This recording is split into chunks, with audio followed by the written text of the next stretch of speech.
कौन थे काकभूषुंडी? किस श्राप के कारण बने कौवा? हिंदू धर्म ग्रंथों और पुराणों में बहुत से लोगों की कथाएं प्रचलित है जिन्हें किसी न किसी श्राप के कारण अपने असली रूप को खोना पड़ा। ऐसा ही एक रामायण का एक पात्र काकभूषुंडी है जो एक ऋषि के द्वारा दिए गए श्राप के कारण कौवा बन गए। कौन थे काकभूषुंडी? पौराणिक कथाओं के अनुसार श्री राम की कथा भगवान शिव ने माता पार्वती को सुनाई थी। इस कथा को एक कौवे ने भी सुन लिया था। उसी कौवे का पुनर्जन्म काकभूषुंडी के रूप में हुआ था। काकभूषुंडी को पिछले जन्म में भगवान शिव के मुख से सुनी हुई राम कथा पूरी तरह से याद थी, इसलिए उन्होंने जब यह कथा अन्य लोगों को भी सुनाई, भगवान शिव के द्वारा सुनाई गई कथा अध्यात्म रामायण के नाम से जानी जाती है। कथा सुनाकर नागपाश ने दिलाई मुक्ति। शास्त्रों में काकभूषुंडी परम ज्ञानी और राम भक्त बताए गए हैं।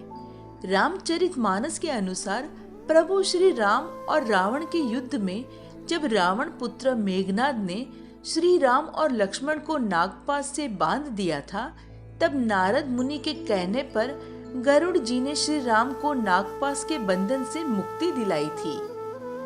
काकभूषुंडी ने दूर किया संदेह। श्री राम के इस तरह नागपाश में बंध जाने से गरुड़ जी को उनके अवतारी होने पर संदेह हो गया था। तब उनका संदेह दूर करने के लिए नारद जी ने उनको ब्रह्मा जी के पास भेजा।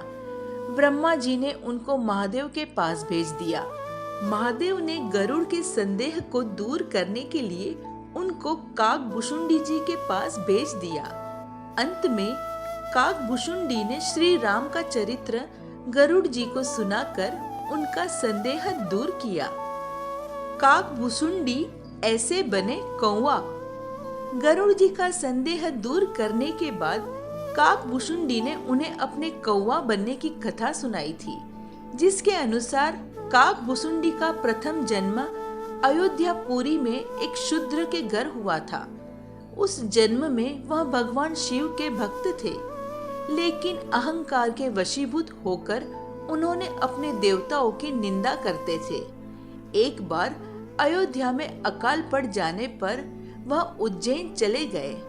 उन्होंने एक दयालु ब्राह्मण की सेवा की और उन्हीं के साथ रहने लगे।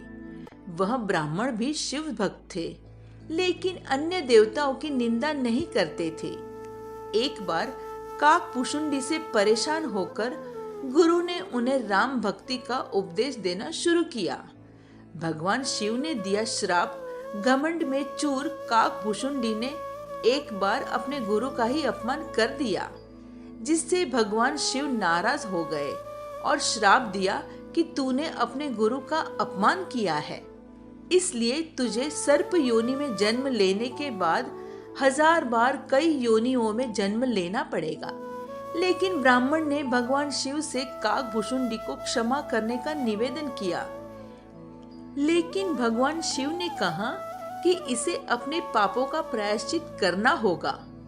लोमेश ऋषि ने दिया श्राप। समय के साथ उनमें से श्री राम के प्रति भक्ति उत्पन्न हो गई और अंत में ब्राह्मण का शरीर प्राप्त किया। वह ज्ञान प्राप्ति के लिए लोमश ऋषि के पास गए। जब लोमश ऋषि उसे ज्ञान देते थे तो वह उनसे अनेक प्रकार के तर्क वितर्क करता था।